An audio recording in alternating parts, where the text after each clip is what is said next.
Hello everyone. Welcome to exam compass prep. आज हम क्या नाम है यूपी ट्रिपल एस से पेट के वर्ल्ड ज्योग्राफी का सेकेंड लेक्चर कवर करने वाले हैं, जिसमें हमने पहले ही बताया था कि हम एक एक करके एक एक कॉन्टिनेंट को कवर करेंगे। तो आज जो हमारा पहला कॉन्टिनेंट होगा वो होगा साउथ अमेरिका कॉन्टिनेंट। तो आज हम साउथ अमेरिका कॉन्टिनेंट को पूरा पढ़ेंगे और लास्ट में हम उससे बनने वाले जो 15 से 20 क्वेश्चन होंगे, जो मोस्ट इंपॉर्टेंट होंगे, जो हमेशा पूछा जाता है, उनको कवर करेंगे। तो चलिए देर ना करते हुए सीधे हम लेक्चर पे आते हैं। तो देखिए, सबसे पहले हम देखते हैं इसमें पूरा, ये आपके लिए हम मैप के थ्रू सब कुछ कवर करेंगे अच्छे से। तो देखिए, जो पूरा वर्ल्ड का मैप है, इसमें हमको सबसे पहले देखना है कि साउथ अमेरिका है कहाँ पे। ये तो पता है आपको, एशिया है, ये अफ्रीका है, ये नॉर्थ अमेरिका है, ये यूरोप है, ये ऑस्ट्रेलिया है, ये अंटार्कटिका है। देखिए, साउथ अमेरिका पूरा का पूरा यहाँ पे है। तो आज हम इस महाद्वीप को पूरा कवर करने वाले हैं। चलिए, तो आपको मैप के थ्रू ये तो दिख गया साउथ अमेरिका कहाँ पे। अब स्टार्ट करते हैं। तो देखिए, सबसे पहले हम आएंगे साउथ अमेरिका के पूरे मैप पे।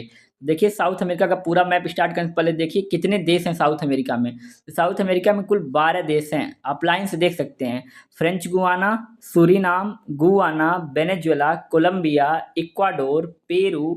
पेरू के बाद देखिए कितना है, पेरू के बाद देखिए चिली, ये चिली हो गया, ये Argentina, Brazil, Bolivia, Uruguay, Paraguay. कुल साउथ अमेरिका कॉन्टिनेंट में कुल 12 देश हैं। तो आपको ये याद रखना पड़ेगा, 12 देश साउथ अमेरिका कॉन्टिनेंट में हैं। इसीलिए आपके लिए हमने पूरा मैप लाया। मैप के थ्रू पूरा पढ़िए। देखिए, आपको थोड़ा मैप ये बड़ा हो गया है, अगले लेक्चर से मैं छोटा मैप लाऊंगा। तो देखिए, आपको दिख रहा होगा साउथ अमेरिका का पूरा देश, कितने देश हैं इसमें, 12 देश आपको दिखाई दे रहे होंगे। अब आगे की बात करें तो इसमें देखिए, सीधे हमने बताया कि कुल देश कितने हैं साउथ अमेरिका में, तो कुल 12 देश हैं। और इसके लिए मैंने अलग से मैप भी लाया। सीमाएं, इसकी सीमाएं किस किस से लगती हैं, जो साउथ अमेरिका है पूरा का कॉन्टिनेंट, उसकी सीमाएं हम देखें तो देखिए, ऊपर ऊपर जो वो पूरा कैरिबियन सागर है, ऊपर का मतलब उत्तर में देखें तो कैरिबियन सागर, और दक्षिण में देखें तो ड्रैक पैसेज, या आप बोल सकते हैं यहाँ पे क्या नाम है, साउथर्न ओशन भी पड़ेगा। पूर्व में जब हम देखते हैं तो अटलांटिक ओशन पड़ता है, और पश्चिम में देखते हैं तो पैसिफिक ओशन मतलब प्रशांत महासागर। आपको इसमें रुकिए, ऊपर हम दिखा देते हैं मैप के थ्रू, जो मैप हमने लाया है। देखिए, यहाँ पे पूरे मैप के थ्रू देखिए कवर कर दे रहे हैं। देखिए, उत्तर साइड ये है, देखिए यहाँ पे कैरिबियन सी है। उत्तर में कौन सा, कैरिबियन सागर। पूर्व में देखिए क्या, अटलांटिक ओशन है। और पश्चिम में देखिए, पूर्व में हो गया, पश्चिम में देखिए क्या है, पैसिफिक ओशन। देखिए, पश्चिम में पैसिफिक ओशन है, उत्तर में आपको कैरिबियन सागर, पूर्व में आपको क्या नाम, अटलांटिक, पश्चिम में पैसिफिक, और दक्षिण में मैंने आपको बताया था, दक्षिण में पड़ता है पूरा का पूरा साउथर्न ओशन। देखिए, ये पूरा साउथर्न ओशन वाला पार्ट है, जिसको हम डायरेक्ट पैसेज भी दिखा रहे थे। तो आपको मैप के थ्रू ये पता चल गया कि कितनी सीमाएं हैं, कहाँ कहाँ से साउथ अमेरिका कॉन्टिनेंट की सीमाएं लग रही हैं। अब आगे हम देखें तो इसका सामान्य परिचय स्टार्ट करते हैं। आप इतना पढ़िए, आपको कोई भी पेट का कोई भी सवाल आपका छूटेगा नहीं, ये विश्वास रखिएगा। देखिए, तो सबसे पहले इसको हम कहते हैं, इसको हम पक्षियों का महाद्वीप कहते हैं। ये आप सीधे सीधे आपसे पूछ लेगा कि पक्षियों का महाद्वीप किस महाद्वीप को कहा जाता है, तो इसको हम पक्षियों का महाद्वीप कहते हैं। दूसरा, सरीसृपों का महाद्वीप। यहाँ पे सांपों की बहुत ज़्यादा संख्या है, इसलिए इसको हम सरीसृपों का महाद्वीप भी कहते हैं। सबसे आर्द्र महाद्वीप भी इसको कहते हैं। ये सीधे कथन में पूछेगा कि सबसे आर्द्र महाद्वीप कौन सा है। इसको हम नदियों का महाद्वीप भी कहते हैं। इसको हम वाष्पीकरण का महाद्वीप भी कहते हैं। तो ये सब सामान्य परिचय वाली चीज़ें हैं, इनको आप जरूर याद कर लीजिएगा। अब इसके पीछे का कंसेप्ट पेट के लिए नहीं पूछेगा क्यों कहते हैं, इसलिए आप बस इनको याद करिए। इनसे सीधे वन लाइनर क्वेश्चन आपके लिए बन जाएंगे। तो ये सामान्य परिचय आप जरूर याद कर लीजिएगा। आगे देखें तो देखिए, हम इसमें दिया है गोलार्ध। अक्षांश के हिसाब से तो दक्षिण अमेरिका है वो उत्तरी और दक्षिणी गोलार्ध में है, और देशांतर के हिसाब से बात करेंगे तो पूरी तरह से पश्चिमी गोलार्ध है। हमने पहले लेक्चर में देखा था कि ये हमारी पूरी पृथ्वी है, ये यहाँ पे 0 डिग्री की रेखा हो गई। ऊपर उत्तर साइड है, नीचे दक्षिण बोलते हैं। तो देखिए, साउथ अमेरिका यहाँ पे करीब पड़ रहा था, यहाँ पे करीब। तो साउथ अमेरिका आपको पता होगा ऐसे कुछ पड़ रहा था। देखिए, ऐसे पूरा था, क्या था, साउथ अमेरिका ऐसे ही पूरा था। तो ये देखिए, उत्तर में भी पड़ रहा है और दक्षिण में भी पड़ रहा है, इसलिए इसको क्या हम बोलते हैं, इसको हम बोलते हैं उत्तरी और दक्षिणी गोलार्ध। ये दोनों गोलार्ध में है। और जब हम देखें तो देशांतर रेखा करीब यहाँ से गुजर रही थी, तो यहाँ तो ये इधर वाला साइड पूर्व था, इधर वाला साइड पश्चिम में था। तो किस गोलार्ध में पड़ेगा, पश्चिमी गोलार्ध में। तो दक्षिण अमेरिका जो महाद्वीप है वो किस गोलार्ध में पड़ रहा है, आप देख रहे होंगे, आपको समझ में आ गया होगा देख के ही कि उत्तरी और दक्षिणी और पश्चिमी गोलार्ध में। आप लोग, बहुत लोग मैप के लिए पूछ रहे थे। देखिए, मैप इसका बहुत आसान है, ऐसे करेंगे, ऐसे यहाँ से इसको जोड़ेंगे, ये और ये पूरा ऐसे ही मैप बन जाएगा। थोड़ा मेरे पास है नहीं पेन वगैरह, तो अच्छे से बनाते, ऐसे करके ऐसे करीब में बन जाएगा। तो आपको मैप की ज़रूरत नहीं है, आप लोग बस पढ़िए इतना। तो ये आप लोग याद कर लीजिएगा कि अक्षांश के हिसाब से जो दक्षिण अमेरिका है वो उत्तरी व दक्षिणी गोलार्ध में है, और देशांतर के हिसाब से पूरी तरह से पश्चिमी गोलार्ध में है। अब देखते हैं इसका जो सबसे बड़ा देश है साउथ अमेरिका कॉन्टिनेंट का, वो कौन सा? ब्राज़ील। सेम टू सेम ऐसे पूछेगा कि दक्षिण अमेरिका महाद्वीप का सबसे बड़ा देश कौन सा है, तो सबसे बड़ा देश जो है वो है ब्राज़ील। और सबसे छोटा जो देश की बात करें तो वो है सूरीनाम। आइए मैप पे इसको हम दिखा देते हैं। देखिए ये पूरा मैप था साउथ अमेरिका कॉन्टिनेंट का, तो आप खुद देखिए ये पूरा का पूरा कितना बड़ा देश है, ये पूरा का पूरा ब्राज़ील। तो साउथ अमेरिका महाद्वीप का सबसे बड़ा देश आपको दिख रहा होगा मैप के थ्रू, ब्राज़ील। और सबसे छोटे की बात करें तो देखिए सबसे छोटा देखिए ये है सूरीनाम। अब लोग कुछ लोग बोल रहे होंगे फ्रेंच गुयाना भी तो छोटा लग रहा है इससे, तो फ्रेंच गुयाना ये साउथ अमेरिका का देश भले है, पर ये अधीनस्थ देश है, इस पे फ्रांस का अधिकार है, ना कि साउथ अमेरिका कॉन्टिनेंट का किसी देश का। तो इसलिए इसको हम नहीं बोलेंगे। सबसे छोटा देश क्या होगा? सूरीनाम। और सबसे बड़ा जो होगा वो ब्राज़ील। तो आपको समझ में आ रहा होगा, इसीलिए मैप रखा गया आपके लिए पूरा का पूरा। अब आगे देखें तो आगे देखिए इतना हो गया। अब देखिए जो लेक्चर है ना, एक जब आप देखेंगे जनरल अवेयरनेस का, तो इसमें पूछा गया है कि देश और उनकी राजधानियां और मुद्रा। तो यहाँ हमने इसीलिए देशों की भी लिस्ट और उनकी राजधानियों की भी लिस्ट दे दी है साथ में, ताकि आपको दिक्कत न रहे। बाद में जो करेंसी की बात होगी वो अलग से कराया जाएगा, करेंसी का पूरा टॉपिक। तो देखिए सबसे पहले अर्जेंटीना की कैपिटल क्या है? अर्जेंटीना की कैपिटल क्या है? Buenos Aires. बात करें बोल्विया की तो सुक्रे, और इसका एक लापाज भी होता है, आगे हम बताएंगे आप लोग को। ब्राजील की देखते हैं तो ब्राजील का होता है ब्रासिलिया। चिली का देखें तो सेंटियागो। कोलंबिया का देखें तो बोगाटा। इक्वाडोर को देखें तो क्विटो। यहाँ से भूमध्य रेखा गुजरती है, आप लोग को याद होगा, इसीलिए इसका नाम इक्वाडोर पड़ा, इक्वेटर के नाम पे। गुआना का देखें तो जॉर्ज टाउन। पराग्वे का देखें तो असुनसियन। पेरू का लीमा। सूरीनाम का परामरिबो। ये आप लोग 2 से 3 बार पढ़ेंगे आपको पूरा याद हो जाएगा। सूरीनाम का परामरिबो, उरुग्वे का मोंटावीडियो, वेनेजुएला का कराकस। तो आप लोग ये जरूर याद करिएगा, इसमें से पक्का 2 से 3 क्वेश्चन मिल जाते हैं हमेशा करेंसी और कैपिटल वाले टॉपिक से। 1 से 2 क्वेश्चन हमेशा पेपर में आते हैं, तो आप लोग को इसीलिए पूरा लिस्ट आप लोग को दे दिया गया है। आप लोग पूरा याद कर सकते हैं इसको बहुत ईजिली। आपको पीडीएफ भी मिल जाएगी हमारे टेलीग्राम चैनल पे। अब आगे देखें तो देखिए हमको सारा देश नहीं पढ़ना, क्योंकि हम यूपीएससी का तो प्रिपरेशन कर नहीं रहे ना पीसीएस का। तो इसलिए जो जो मेन टॉपिक है, जो जो इंपॉर्टेंट टॉपिक है, जो जो बहुत अच्छे अच्छे देश हैं बड़े बड़े जहाँ से क्वेश्चन आते हैं, वो टॉपिक हम सीधे उठाएंगे, बस उनको कवर करेंगे। तो देखिए सबसे पहला देश हम उठाते हैं वेनेजुएला। तो वेनेजुएला जो है वो दुनिया का सबसे अधिक तेल भंडार वाला देश है। इस फैक्ट को आप जरूर याद रखिएगा, पूछता है कभी कभी साउथ अमेरिका कॉन्टिनेंट में या पूरे दुनिया का सबसे अधिक तेल भंडार वाला देश कौन सा? वेनेजुएला। तो वेनेजुएला जो था वो ओपेक का सदस्य भी है, आपको याद होगा OPEC, organisation for petroleum exporting countries. आपको जब पढ़ाया जाएगा क्या नाम है ऑर्गेनाइजेशन के बारे में, तो इसके बारे में जरूर डिस्कशन किया जाएगा। अगला देखें तो यहाँ पे एक झील है माराकाइबो झील, जो साउथ अमेरिका कॉन्टिनेंट की सबसे बड़ी झील है। सीधे क्वेश्चन पूछेगा कि दक्षिण अमेरिका महाद्वीप की सबसे बड़ी झील कौन सी है, तो आपका आंसर होगा माराकाइबो झील, इसको जरूर याद रखिए। और यहाँ पर दुनिया का सबसे ऊंचा जलप्रपात है एंजिल जलप्रपात। ये 2-3 बार क्वेश्चन पूछ चुका है कि एंजिल जलप्रपात कहाँ पे पाया जाता है, या दुनिया का सबसे ऊंचा जलप्रपात कौन सा है और किस नदी पर है। तो आप याद रखिएगा एंजिल जलप्रपात है, और जो एंजिल जलप्रपात है वो है कैरोनी की सहायक ओरिनिको नदी पर। एक नदी है कैरोनी, उसकी सहायक है ओरिनिको नदी, जिस पर ये एंजिल जलप्रपात है। आइए इसको हम फोटो के माध्यम से देखते हैं, हमने इसीलिए इमेज आपके लिए रखा है। तो देखिए ये पूरा का पूरा देखिए एंजिल जलप्रपात आपको दिख रहा होगा। ये पूरा देखिए कितना अच्छा सुंदर व्यू इसका नज़र आ रहा है। ये पूरा साउथ अमेरिका कॉन्टिनेंट में ये है एंजिल जलप्रपात, आप लोग देख सकते हैं पूरा फोटो के माध्यम से। अब आगे की बात करें तो आगे देखिए क्या आता है। आगे देखिए अगला चीज़ है, देखिए ये इसमें भी हमने पूरा अच्छे से फिगर लिया है। ये पूरा जो फिगर है ये एंजिल जलप्रपात का, ये आप लोग देख सकते हैं। आप लोग को पीडीएफ भी मिलेगा टेलीग्राम पे। अब आगे देखें तो आगे देखिए बात करते हैं चिली की। एक देश तो हो गया, अब अगला देश की बात करते हैं चिली। इसकी राजधानी क्या है? सबसे पहले तो आप लोग ये कमेंट बॉक्स में बताइए। हमने बताया था इसकी राजधानी क्या है, सेंटियागो। आप लोग कैपिटल जरूर याद रखिएगा, करेंसी हम कराएंगे, कैपिटल याद रखिएगा। तो देखिए दुनिया में सबसे बड़ा तांबा उत्पादक देश कौन सा है? जो दुनिया में सबसे बड़ा तांबा उत्पादक देश है वो कौन सा है? चिली। दुनिया का सबसे बड़ा तांबा उत्पादक देश है चिली।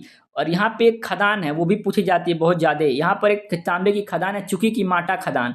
ये बहुत इंपॉर्टेंट क्वेश्चन है, ये पूछता सीधे चुकी के माटा खदान कहाँ पे और किसके लिए है ये? तो ये तांबे के लिए है ये खदान, चुकी की माटा खदान, और कहाँ पे? चिली में। इसे तांबा राजधानी के रूप में जाना जाता है। ये सीधे पूछता है दुनिया की तांबा राजधानी किसे कहते हैं, तो चिली के चुकी की माटा खदान को बोलते हैं तांबा राजधानी। और यहाँ पे बात करें तो एक मरुस्थल है अटाकामा मरुस्थल।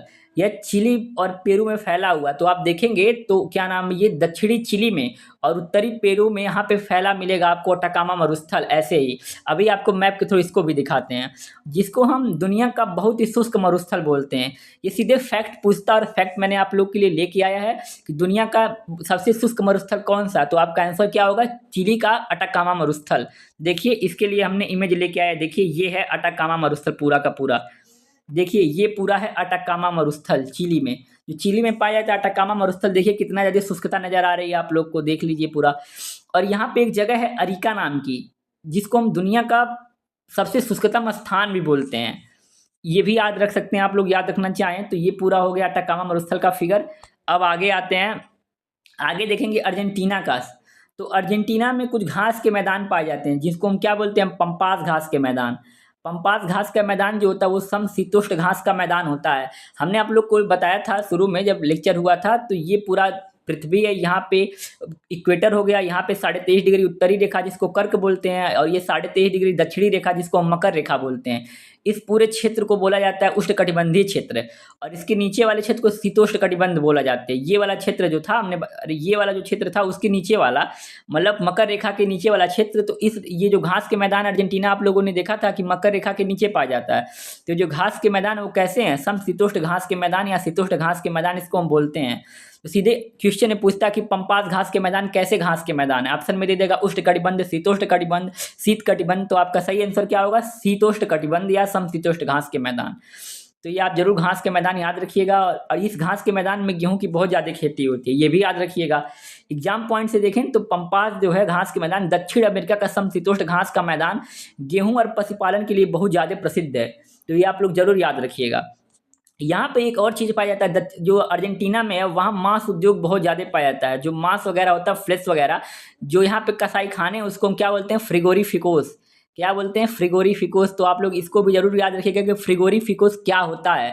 अर्जेंटीना में पाया जाता है, तो ये फ्रिगोरिफिकोस क्या होते हैं, तो जहाँ पे मांस खाने के जो अड्डे हैं उनको हम क्या बोलते हैं, फ्रिगोरिफिकोस। अब आगे देखें तो देखिए ये पूरा का पूरा पंपास घास का मैदान है। देखिए ये पूरा का पूरा समशीतोष्ण घास का मैदान है, यहाँ पर गेहूं की बहुत ज़्यादा खेती होती है। तो आप लोग इसको जरूर याद रखिएगा कि पंपास घास के मैदान कहाँ पाए जाते हैं और ये कैसे घास के मैदान है। इसीलिए मैंने पूरा मैप के थ्रू आप लोग के लिए पूरा वीडियो लाया है। अब आगे की बात करें, आगे देखिए अगला आता है, अगला जो देश हम बात करने जा रहे हैं वो है बोलीविया। तो बोलीविया की राजधानी ऊपर हमने सुक्रे बताया था, पर ये इसकी दो राजधानियां। देखिए एक राजधानी इसकी लापाज है, और लापाज जो है वह दुनिया की सबसे ऊंचाई पर स्थित राजधानी है। ये बहुत इंपॉर्टेंट क्वेश्चन है, ये पेट में पूछा भी हुआ है कि दुनिया की सबसे ऊंचाई पर स्थित राजधानी कौन सी है, तो उसका सही आंसर क्या होगा, लापाज। और इसकी एक सेकेंड कैपिटल जो हमने आपको ऊपर बताया था वो है सुक्रे। सुक्रे जो है वहाँ की सांस्कृतिक व न्यायिक राजधानी है। कैसी राजधानी है, सांस्कृतिक व न्यायिक राजधानी। और बोलीविया में ये एक पठार पाया जाता है जिसको हम बोलते हैं बोलीविया का पठार। बोलीविया के पठार पर एक झील पाई जाती है, टिटिकाका झील। जो टिटिकाका झील है यह पेरू और बोलीविया की सीमा पर है। देखिए पेरू नीचे आ रहा था यहाँ पे, और यहाँ पे बोलीविया था। यहाँ पे पूरा का पूरा ये क्या नाम, बोलीविया का पठार है, और बोलीविया के पठार पे टिटिकाका झील पाई जाती है, जिसको दक्षिण अमेरिका की सबसे बड़ी मीठे पानी की झील बोलते हैं। जो मराकाइबा झील था, हमने अभी बात किया था, जो कि वेनेजुएला में था, वो तो साउथ अमेरिका कॉन्टिनेंट की सबसे बड़ी झील थी। और वो कैसी झील थी, वो खारे पानी की झील थी। कैसी थी, खारे पानी की झील। और साउथ अमेरिका कॉन्टिनेंट की भी सबसे बड़ी झील थी। पर जब बात करेंगे दक्षिण अमेरिका की सबसे बड़ी मीठे पानी की झील, तो कौन सी झील है, टिटिकाका झील। आप लोग इसको जरूर याद रखिएगा। और इसमें एक और फैक्ट मिल के आता है कि यह दुनिया की सर्वोच्च नौकागम्य झील है। ये बहुत जरूरी क्वेश्चन है, ये पूछता है कि दुनिया की सर्वोच्च नौकागम्य झील कौन सी है। जो एंजिल की बात हम कर रहे थे वो तो जलप्रपात था, और यहाँ पे नौकागम्य झील की बात कर रहे हैं। तो दुनिया की सर्वोच्च नौकागम्य झील कौन सी है, वो है टिटिकाका झील। बस आप लोग इतना कवर करिए, देखिए कोई दिक्कत नहीं होगा फिर पेपर में। अगला बात करें, देखिए ये पूरा का पूरा टिटिकाका झील का फिगर आप लोग के लिए लेके आए। देखिए ये पूरा टिटिकाका झील है। आप व्यू के थ्रू याद करिए, आपको मैप के थ्रू आपको अच्छे से याद होगा। देखिए ये हो गया टिटिकाका झील। अब आगे की बात करें तो आगे में अगला देश आता है जो सबसे बड़ा देश है और बहुत जरूरी देश है, वो है ब्राज़ील। ब्राज़ील की राजधानी आप बताइए। हमने आपको बताया था लेक्चर में, आपको शुरू में ही बताया था जब दिया गया था कि राजधानी और उनके क्या नाम है, देश और उनके राजधानियों के जब इमेज दिए गए थे, तो आपको बताया गया था कि ब्राज़ील की राजधानी क्या होती है, ब्रासीलिया। क्या होती है, ब्रासीलिया, ब्रासीलिया। अब आगे बात करें तो देखिए ब्राज़ील पूरे अमेरिका का सबसे बड़ा देश है। ये आपको हमने मैप के थ्रू भी दिखाया था, क्षेत्रफल में आपने देखा ही था। यह एक ऐसा देश है जहाँ से भूमध्य रेखा और मकर रेखा दोनों जाती है। आप लोग को हमने शुरू में बताया था, एक ट्रिक बताया था कि साउथ अमेरिका कॉन्टिनेंट में जितने भी मतलब भूमध्य रेखा से देश निकलते उसका एक ट्रिक क्या था, ईसीबी। ईसीबी से क्या था, इक्वाडोर, सी से कोलंबिया, बी से ब्राजील। आप लोग को याद होगा। और ऐसे ही हमने मकर रेखा की बताया था, मकर रेखा का बताया था सीएपीबी। सीएपीबी में क्या था, चिली, अर्जेंटीना, पराग्वे, ब्राजील। तो इस ट्रिक के थ्रू आपको जरूर याद होना चाहिए। ऐसे पूछता है कि इनमें से किस देश से मकर रेखा या भूमध्य रेखा या कर्क रेखा नहीं गुजरती है, तो आप इसको जरूर मैप के थ्रू याद करिए। जो हमने ट्रिक बताया था उसके भी थ्रू आप इसको याद करिए। अब इसमें मेन थोड़ा देखा जाए तो इसमें बोलते हैं, इसको हम बोलते हैं जैव विविधता का जंक्शन। क्या बोलते हैं ब्राजील को, ब्राजील को बोलते हैं जैव विविधता का जंक्शन। इसको हम सांपों की भूमि या स्वर्ग बोलते हैं। क्या बोलते हैं, सांपों की भूमि या स्वर्ग। इसे हम विश्व के कॉफी का कटोरा भी कहते हैं, ये भी याद रखिए। विश्व के कॉफी का कटोरा किसको बोलते हैं, ब्राजील को। यह कॉफी का सबसे बड़ा उत्पादक देश है। कॉफी उगाने वाले क्षेत्रों को फजेंडा कहते हैं। ये सीधे पूछता है कि कॉफी उगाने वाले क्षेत्रों को ब्राजील में क्या बोला जाता है, तो क्या बोला जाता है, फजेंडा। और खास तौर पर जो कॉफी का उत्पादन होता है वो होता है साओ पोलो में। साओ पोलो ब्राजील का एक शहर है जिसको हम विश्व की कॉफी मंडी बोलते हैं। क्या बोलते हैं, विश्व की कॉफी मंडी। तो ऐसे ही पूछेगा कि विश्व की कॉफी मंडी किस शहर को बोला जाता है। ऑप्शन में 4-5 शहर दे देगा। यहाँ पे ब्राजील का साओ पोलो दे देगा, रियो डी जेनेरियो दे देगा, और भी 1-2 देश दे देगा। और सीधे सीधे पूछ लेगा कि क्या बोलते हैं यहाँ पे, तो आपको जरूर याद रखना पड़ेगा एक। और यहाँ पे एक बंदरगाह पाया जाता है, यहाँ पे एक बंदरगाह पाया जाता है जिसको हम सेंटोस बंदरगाह बोलते हैं, और जिसे विश्व की काफ़ी बंदरगाह बोलते हैं। ये भी याद रखिए। ये सारे जो जो हमने लाए हैं वो सब सिर्फ मेन पॉइंट्स हैं, इधर उधर की कुछ भी नहीं लाया है। आप इतना बस कवर करिए, आपका पूरा निकलेगा एग्जाम। यहाँ पे एक बंदरगाह है सेंटोस, जिसको हम विश्व का काफ़ी बंदरगाह कहते हैं, तो ये क्वेश्चन भी याद रखिए। तो हमने ब्राजील का जो मतलब ब्राजील बोल रहे हैं, ब्राजील पूरा कवर कर लिया। और साउथ अमेरिका का जो पूरा पॉलिटिकल मैप या जो वहाँ पे कंट्रीज हैं उनमें जो मेन मेन पॉइंट्स हैं उनको हमने कवर कर लिया।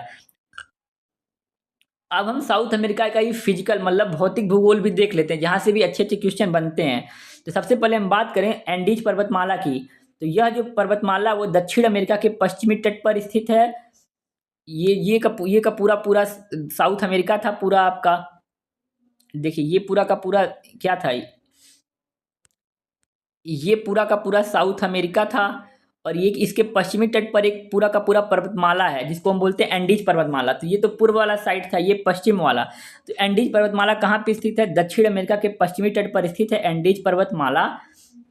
और यह जो है यह विश्व की सबसे लंबी पर्वतमाला है, 7,000 किलोमीटर की। आपको ऐसे ही पूछेगा कि विश्व की सबसे लंबी पर्वतमाला कौन सी है, तो विश्व की सबसे लंबी पर्वतमाला है एंडीज पर्वतमाला। और इसकी सबसे ऊंची चोटी क्या है, इसकी जो सबसे ऊंची चोटी याद रखिए, माउंट एकांकागुआ। ये ऐसे ही पूछेगा कि दक्षिण अमेरिका महाद्वीप की सबसे ऊंची चोटी कौन सी है, तो उसका सही आंसर क्या होगा, माउंट एकांकागुआ। आप याद रख लीजिएगा, ये क्वेश्चन बहुत इंपॉर्टेंट है। अब मैप के थ्रू हमने इसका भी आप लोग के लिए लेके आए। देखिए ये पूरा एंडीज पर्वतमाला का मैप है। देखिए यहाँ पे एंडीज पर्वतमाला है। देखिए ये पूरा का पूरा पश्चिमी तट पर स्थित है एंडीज पर्वतमाला, आप देख सकते हैं। इसके बाद एंडीज पर्वतमाला पे देखते हैं कई सारे पर्वत पाए जाते हैं, पर सबको हमको नहीं देखना, हमको बस देखना है कि सब इसकी सर्वोच्च चोटी कौन सी है, जो सर्वाधिक ऊंचाई पर स्थित है। देखिए ये रहा पूरा का पूरा क्या नाम है, एंडीज पर्वतमाला। और इसकी एक चोटी देखिए माउंट एकांकागुआ। यह ब्राजील की क्या बोले, ये बोल सकते हैं हमको पूरा साउथ अमेरिका महाद्वीप की सबसे ऊंची चोटी है। तो दक्षिण अमेरिका महाद्वीप की सबसे ऊंची चोटी कौन सी है, माउंट एकांकागुआ, जिसकी ऊंचाई कितनी है, 6,961 मीटर। बस आप इतना याद रखिए, एंडीज पर्वतमाला की सर्वोच्च चोटी और दक्षिण अमेरिका की सर्वोच्च चोटी कौन सी है, एंडीज पर्वतमाला। एंडीज पर्वतमाला दक्षिणी अमेरिका के पश्चिमी तट के साथ साथ लगभग 7,000 किलोमीटर तक फैली हुई दुनिया की सबसे लंबी पर्वतमाला है। यह वेनेजुएला से शुरू होकर अर्जेंटीना और चिली के दक्षिणी सिरे तक जाती है। तो आपको इसको नहीं कोई ज़रूरत है याद करने का, आप बस इतना याद रखिए कि मतलब साउथ अमेरिका कॉन्टिनेंट की सबसे ऊंची चोटी है माउंट एकांकागुआ। और यह किस पर्वत श्रेणी का भाग है, तो वो कौन सा है, एंडीज पर्वतमाला। इतना हो गया याद। देखिए यहाँ भी एंडीज की हमने फिगर लाया आपको समझने के लिए। आप देख सकते हैं कि सबसे ऊंची चोटी आपको दिख रहा होगा माउंट एकांकागुआ, 6,961 मीटर। इससे अच्छा आपको हम नहीं पढ़ा सकते। देखिए पूरा का पूरा मैप के थ्रू आपको हम ले आके दिखा रहे हैं। अब बस इतना आप तैयार करिए। अगला देखते हैं, यहाँ से भी क्वेश्चन बनते हैं कि साउथ अमेरिका में जो घास के मैदान पाए जाते हैं वो कौन कौन से हैं। सीधे पूछता है कि लानोस घास के मैदान कहाँ पे पाए जाते हैं। तो लानोस घास के मैदान बताइए कहाँ पे, लानोस जो घास के मैदान है वो पाए जाते हैं वेनेजुएला में। और ब्राज़ील में जो है वो कंपास घास के मैदान पाए जाते हैं। आप सीधे ये क्वेश्चन याद रखिएगा। मैच द फॉलोइंग में या कैसे भी पूछ लेगा कि कहाँ पे आपको 4 घास के मैदान दे देंगे और 4 कंट्रीज़ दे देंगे और पूछेगा किस घास का मैदान कहाँ पे पाया जाता है। तो आप ज़रूर इसको याद रखिए। यह जो दोनों घास के मैदान है वो उष्णकटिबंधीय घास के मैदान है। आपको मैंने पूरा बताया था अभी ये वाला पूरा एरिया कि ये 23.5 डिग्री उत्तर से 23.5 डिग्री के दक्षिण के बीच का जो क्षेत्र होता है वो उष्णकटिबंध में होता है।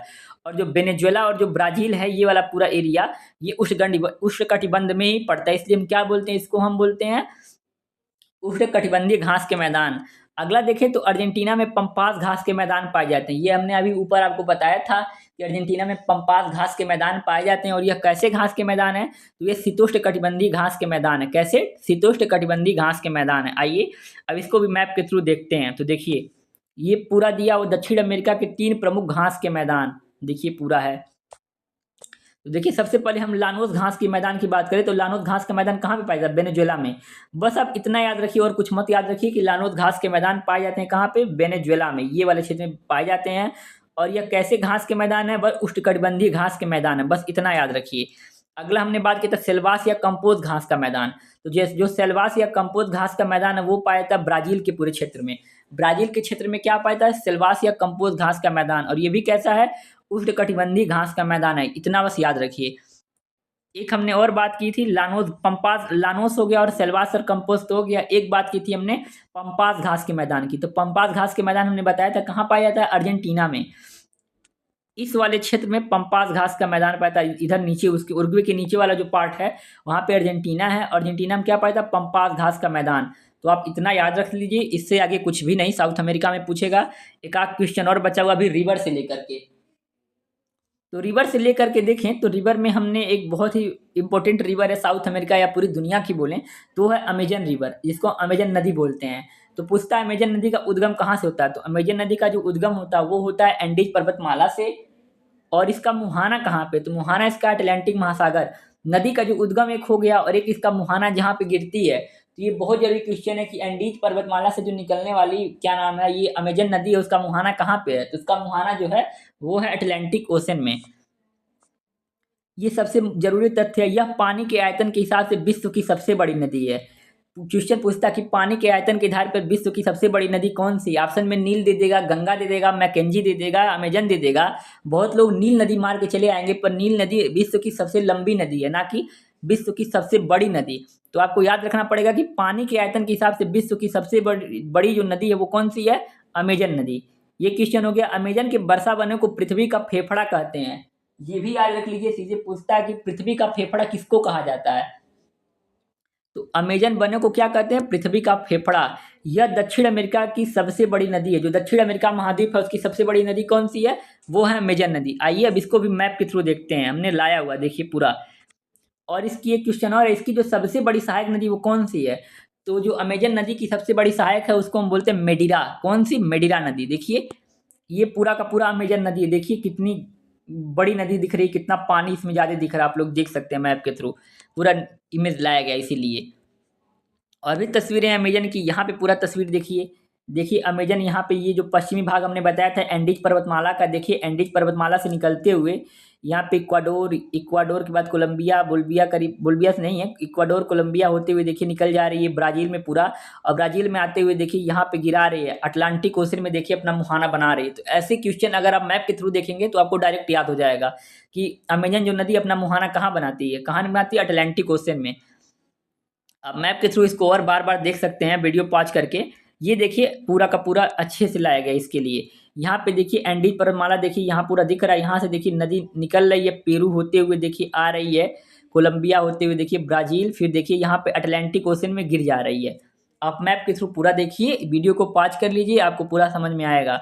अमेजन वर्षा वनों को पृथ्वी का फेफड़ा कहा जाता है, हमने आपको बताया। यह नदी विश्व की सबसे जल प्रवाह वाली नदी, ये भी बताया हमने आपको। यह नदी साल भर जल से परिपूर्ण रहती है। इसकी सहायक नदियों की संख्या 1100 से अधिक है। ये मत याद रखिएगा, शुरू के जो 3 फैक्ट हैं वो याद रख लीजिएगा, इनमें से क्वेश्चन पूछ सकता है। तो यहाँ पे पूरा साउथ अमेरिका जो कॉन्टिनेंट है वो यूपी पेट के लिए ख़त्म होता है। इससे ज़्यादा साउथ अमेरिका कॉन्टिनेंट में कुछ नहीं पूछेगा। अगर आयोग बहुत पैटर्न नहीं चेंज किया तो मैं बहुत पैटर्न चेंज करने के लिए आपको बहुत ज़्यादा नहीं पढ़ा सकता, फिर कंटेंट बहुत ज़्यादा हो जाएगा। इस वजह से आप इतना याद रखिए, इससे ज़्यादा यूपी पेट में कुछ नहीं पूछेगा अगर आयोग ने पैटर्न नहीं चेंज किया तो। अब आगे हम देखें तो इसके थ्रू हमने कुछ एमसीक्यूज बनाए हैं, जितना हमने आपको पढ़ाया उसके थ्रू जो हमने एमसीक्यूज बनाया, अगर आप उसको सॉल्व कर पा रहे हैं तो आपकी तैयारी समझिए अच्छी जा रही है यूपी पेट के लिए। तो देखिए सबसे पहला जो क्वेश्चन है हमने आपको सॉल्व कराया था कि पंपास किस प्रकार के घास का मैदान है। तो आप बताइए पंपास किस प्रकार का घास का मैदान और कहाँ पे पाया जाता है। पहले तो ये बताइए, तो आपको पता होगा पंपास जो था वो अर्जेंटीना में पाया जाता है। कहाँ पे? अर्जेंटीना में। और ये कैसे घास के मैदान है तो आपको याद होगा शीतोष्ण कटिबंधीय घास के मैदान है। कैसे? शीतोष्ण घास भूमि है।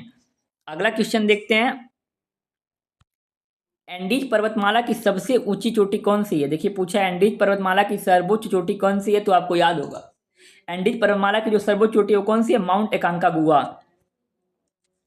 अब थर्ड क्वेश्चन देखते हैं, तो है अटकामा मरुस्थल मुख्यतः किस देश में स्थित है। आपको याद होगा अटकामा जो मरुस्थल था वो था उत्तरी पेरू और दक्षिणी पेरू और उत्तरी चिली में क्या था? अटकामा मरुस्थल। तो आपको याद होगा, तो इसका सही आंसर क्या मिला था? आपको याद होगा चिली। चिली की राजधानी क्या थी ये भी आप लोग कमेंट बॉक्स में जरूर बताइए। और ब्राजील, अर्जेंटीना और पेरू चारों की राजधानियां भी आप लोग कमेंट बॉक्स में जरूर बताइए। अगला देखा जाए क्वेश्चन, तो अगला क्वेश्चन है ब्राजील की राजधानी क्या है। तो आप लोग बताइए रियो डी जेनेरियो है, साओ पोलो है, या ब्राजीलिया है, या साल्वाडोर है। तो आप लोग का इसका सही आंसर क्या होगा? रियो ब्राजीलिया होगा। क्या होगा? ब्राजीलिया। आपको याद होगा रियो डी जेनेरियो तो एक ऐसा शहर है जहाँ पे 1992 का प्रथम पृथ्वी सम्मेलन हुआ था। यहाँ से भी क्वेश्चन आते हैं पर इसको हम स्टैटिक में कवर करेंगे कि प्रथम पृथ्वी सम्मेलन कहाँ पे हुआ था, तो वो हुआ था रियो डी जेनेरियो 1992। अब नेक्स्ट क्वेश्चन की बात करें तो अमेजन नदी किस महासागर में गिरती है। ये भी हमने अभी आपको मैप के थ्रू बताया था। अमेजन नदी कहाँ गिरती है? अटलांटिक ओशन में। देखिए ऑप्शन में दिया ऑप्शन बी। 5 क्वेश्चन हो गए, अब छठे क्वेश्चन पे हम आते हैं। छठा क्वेश्चन देखिए जो क्या है, अमेजन नदी का अधिकांश जो भाग है वो किस देश में बहता है। आपको मैप के थ्रू हमने दिखाया था कि जो क्या नाम है इंडीज से निकल के जा रही थी, सबसे अधिक भाग तो आपको याद होगा ब्राजील में दिख रहा था। ब्राजील का मैप तो आप पूरा ही देखें, तो इसका सही आंसर क्या होगा? Option B. अगला क्वेश्चन देखें तो ओरिनीको नदी मुख्यतः किस देश से संबंधित है। आपको हमने एक एंजिल जलप्रपात के बारे में बताया था वीडियो में। जी एंजिल जलप्रपात कहाँ पे स्थित है ये बताइए आप लोग कमेंट बॉक्स में जरूर। तो आप लोग को पता होगा एंजिल जलप्रपात जो है वो वेनेजुएला में स्थित है। और यह किस पे है स्थित? एक नदी थी कैरोनी, कैरोनी की सहायक नदी थी ओरिनीको। तो एंजिल जलप्रपात किस पे स्थित था? क्या नाम है? एंजिल जलप्रपात किस पे स्थित था? कैरोनी की सहायक ओरिनीको नदी पर।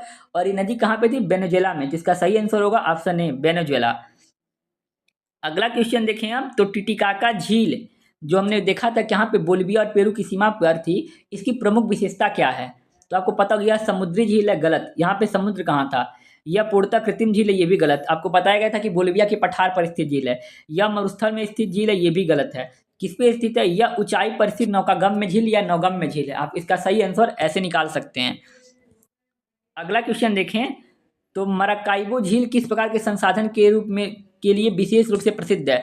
हमने वेनेजुएला में एक मराकाइबो झील के बारे में बात की जहां आपने बताया था कि ये ओपेक का सदस्य भी था, organisation for petroleum exporting countries. तो आप इसके थ्रू निकाल सकते हैं कि मराकाइबो झील किस प्रकार के संसाधन के लिए विशेष रूप से प्रसिद्ध है। तो आपका आंसर होगा पेट्रोलियम के लिए। अब देखते हैं नेक्स्ट क्वेश्चन, तो नेक्स्ट क्वेश्चन क्या है, दक्षिण अमेरिका की नदियों में सबसे विशाल जलप्रवाह किस नदी का है। तो आपको याद होगा साउथ अमेरिका कॉन्टिनेंट की सबसे बड़ी नदी कौन सी थी? अमेजन। तो विशाल जलप्रवाह भी किसका होगा? अमेजन नदी का। 10 क्वेश्चन हो गए, ऐसे ही क्वेश्चन पूछे जाते हैं। अब 11वां क्वेश्चन देखा जाए तो क्षेत्रफल की दृष्टि से दक्षिण अमेरिका का सबसे बड़ा देश कौन सा है। आपको हमने क्षेत्रफल की दृष्टि से दिखाया था कि सबसे बड़ा देश इसका कौन सा है? ब्राजील। अब 12वें क्वेश्चन पे आते हैं। 12 नंबर क्वेश्चन क्या बोल रहा है, क्षेत्रफल की दृष्टि से दक्षिण अमेरिका का सबसे छोटा स्वतंत्र देश कौन सा। देखिए यहाँ पे क्वेश्चन में पूछा हुआ है कि स्वतंत्र देश कौन सा। अगर वैसे पूछता तो आपको हमने दिखाया था एक फ्रेंच गुआना भी था जिस पर फ्रांस का आधिपत्य है। जिसका सही आंसर फ्रेंच गुआना ना होकर के क्या होगा? सूरीनाम। सूरीनाम का कैपिटल आप लोग जरूर कमेंट बॉक्स में बताइए, सूरीनाम का कैपिटल क्या होता है। अगला क्वेश्चन देखें तो सेंटरगाह क्या नाम है, सेंटोस बंदरगाह किस देश में स्थित है।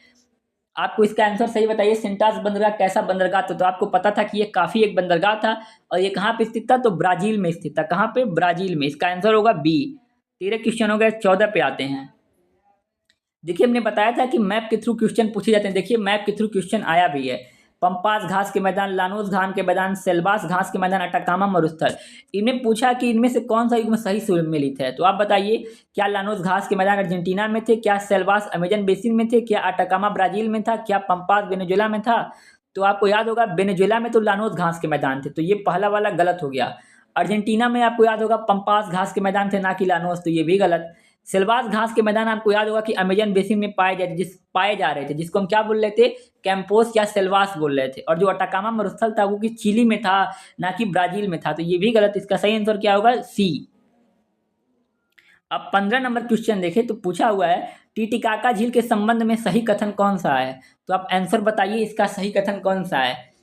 केवल चिली में स्थित है, ये तो पूरा गलत। आपको याद होगा केवल चिली में नहीं स्थित था, ये बोलिविया में भी मिल रहा था आपको। पेरू और बोलिविया की सीमा पर स्थित है। आपको याद होगा इसका आंसर सही ये होगा, चिली में तो अटाकामा मरुस्थल था। पेरू और बोलिविया की सीमा पर क्या था, टिटिकाका झील। और टिटिकाका झील किस पे मिल रहा था, बोलिविया के पठार पर। आपको याद होगा अर्जेंटीना और चिली की सीमा पर, ये तो गलत हो गया। ब्राजील और बोलिविया की सीमा पर, ये भी गलत हो गया। तो इसका सही आंसर होगा ऑप्शन नंबर बी। अब आज का हम लास्ट क्वेश्चन देखते हैं, माउंट अकोंकागुआ किस पर्वतमाला का हिस्सा था। तो आपको हम बता रहे थे कि पश्चिमी तट पे एक एंडीज पर्वतमाला थी जिसकी सर्वोच्च चोटी क्या थी, माउंट अकोंकागुआ। तो इसका सही आंसर क्या होगा, माउंट अकोंकागुआ किस पर्वतमाला का हिस्सा। तो इसका सही आंसर होगा एंडीज। राखी तो देखिए नॉर्थ अमेरिका में पाया जाएगा, आगे पढ़ाया जाएगा। अप्लेसियन भी नॉर्थ अमेरिका में, अटलस भी अफ्रीका महाद्वीप में पाया जाता है। तो इसका सही आंसर क्या होगा, एंडीज। तो आपको सही आंसर मिल गया। तो ऐसे ही अगर अलग अलग महाद्वीप आपको पढ़ना है तो प्लीज़ चैनल को लाइक शेयर और सब्सक्राइब करिए। आपको मैक्सिमम 7 से 8 क्लास में वर्ल्ड ज्योग्राफी पढ़ा दी जाएगी और 10-12 क्लास में इंडियन ज्योग्राफी। केवल 20 से 25 मिनट का लेक्चर होगा और इससे आपका पूरा का पूरा यूपी पेट के लिए वर्ल्ड ज्योग्राफी और फिजिकल इंडिया ज्योग्राफी सब खत्म हो जाएगा। ऐसे ही सारे लेक्चर्स आपको कराए जाएंगे। तो आप प्लीज़ चैनल को लाइक शेयर और सब्सक्राइब करिए और ऐसे ही सपोर्ट करते रहिए, आपको पूरा का पूरा कराया जाएगा यूपी पेट के लिए। तो थैंक यू सो मच।